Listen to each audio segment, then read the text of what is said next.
8 ঘন্টা জার্নি করে আসার পর যদি দেখেন আপনার রুমের এই অবস্থা, ঠিক তখন আপনার কেমন লাগবে?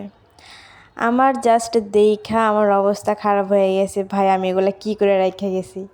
কারণ গতকালকে আমার হচ্ছে এক্সাম ছিল, তো আমি একটা এজেন্সির বাস দিয়েই চলে গেছি। তো বাসটা 3:30টায় ছাড়ার কথা ছিল। তো আমি রাত 2টার সময় উঠছি, ওঠার পর হচ্ছে ফ্রেশ হয়েছি, খাওয়া দাওয়া করে তারপর বের হয়ে চলে গেছি। যেহেতু পরীক্ষা ছিল যার কারণে হচ্ছে রুমের সব কিছু এলোমেলো করে রাখা যায়, যেটা যেখানে পারছে ওইখানে রাইখা চলে যাওয়া লাগছে, কারণ আমাকে তো তাড়াতাড়ি পৌঁছাতে দেরি করলেই তো বাসটা মিস করব, তখন আমার যাওয়া অনেক সমস্যা হয়ে যাবে।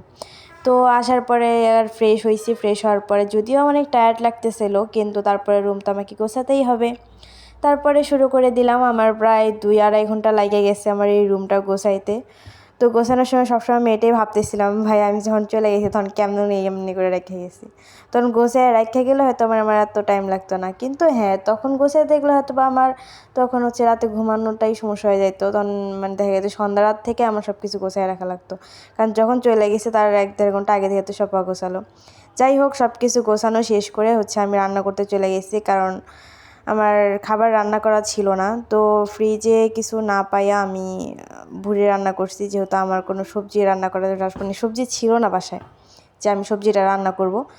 তো ভুড়ি রান্না করতে যা যা লাগে, তো আমি কিছু আলু দিয়েছি। আর অনেকে বলতে পারেন যে ভাই ভুড়িতে আলু কে খায়? আমি খাই, আমার আলু খুবই ফেভারিট। আমার জুনিয়র যাই দেন না কেন, আলু হইলে আমার আর কোনো কথা নেই, আমি 3 বেলা আলু খেয়ে থাকতে পারবো। তো ভুড়িতে আলু দেওয়ার মেন রিজন হচ্ছে ভুড়িতে অনেক তেল ছিল, যার কারণে আলু দেওয়া হয়েছে, কারণ আমি তো তেল খাই না।